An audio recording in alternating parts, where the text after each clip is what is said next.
Hello everyone. Today I'm going to share with you how to use this wrench tool way up in the right hand corner. So if you click on that wrench tool, that's where you will bring up all of your class settings.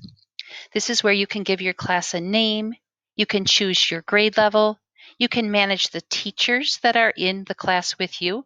So for example, in my class right now, I have my previous student teacher, Miss Tuttle, and of course me. This is also where you can invite another teacher. So you could invite a parapro, you could invite a teacher that's your student teacher. It doesn't need to be a GRPS email. You can invite who you would like to invite to help you teach your class. The other thing that's important in here, I think, is you can choose your class theme, which means you just get to change your color around. You can choose your class icon. I like to change this a lot. It's amazing how much the boys and girls notice. Let me think. I think I will go with the paints today. You can also upload an image if you'd like. So you can go here, and this just goes right from your computer. You can go ahead and drop in any kind of a picture that you want. So if I were here, I could go ahead onto my desktop, excuse me, and I could drop in perhaps Froggy. I could click, open, and I could save that, and he could become my class icon. So I could make him be my class icon. You can see right over here that he got dropped in right there. Student sign-in mode, of course, we are going to go with the email and Google. That's what you should be selecting if it hasn't been selected for you already. Down here, manage students. These are some important things right here. This is where your students will be and where you can enter a new student ID in case we get a new student. Let me see. This is where there are the students' likes and comments. I normally do not let student likes happen. But I do allow student comments, and I do allow that the student comments require approval. Let me think. This one should be toggled to off. Students see each other's work. That should be off. I always say that new items should require approval. I want to see everything that they send. I also do enable editing. I do enable a sample student. I always make sure that the families are able to get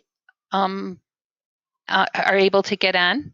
This is how I invite my families. I can invite them either by an email or a mobile number. You can only do mobile number if you are on a desktop. You can't do it by mobile number if you are on a mobile device. Oops, I went right out. So I just go back over to my wrench. It's like your little toolkit to change things. Let me think. Manage student families. So this is where I could invite my families. This tells me who has a connected family. So these are all the children in my class, and these are their connected families. Let me think here once. Where was I? I was in families. This is where the pending family approvals would go. Currently, I have no one that's wanting to be part of my class as a family member. And family likes. I usually click off the family likes just because I get a notification every time someone just likes something in the family. Plus, I would rather make them comment on something because so often they'll just go through and look at their child's work and just click the like button. So I go over here to enable family comments, yes, and anything that they write, I still want to approve it as well. That's more important when you're in the classroom, but I still like to see everything that everyone writes. And that is, oh, wait, there's a little bit more at the bottom. I forgot. This is the class blog. If you can either unengage it where it's just not there at all, you can re-engage it. There's a place where the students can post to the blog. There's your blog settings. You can set it up so that you have a password on your blog. I would very much recommend that. You can view the password. This is where you just view it and change it. I'll have another video about the blog later on. And then you have connected blogs. So you could be connected with another GRPS teacher's blog as well. You could invite them, you could invite each other to there. This is where you manage your folders. So you can create more folders. This is where you can say, hey, I want just the teachers to be able to decide what folders things go into, or students and teachers can decide. And we have a video on folders as well. This is just where you're managing skills. We're going to have a whole video just on the skills rating. We're not going to worry about that right now.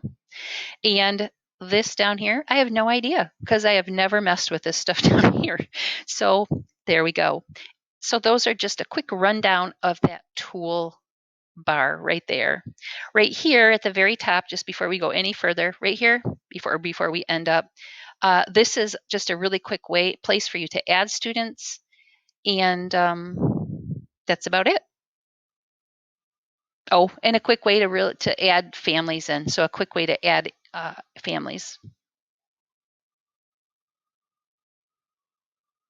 So there we go. And that is the wrench tool.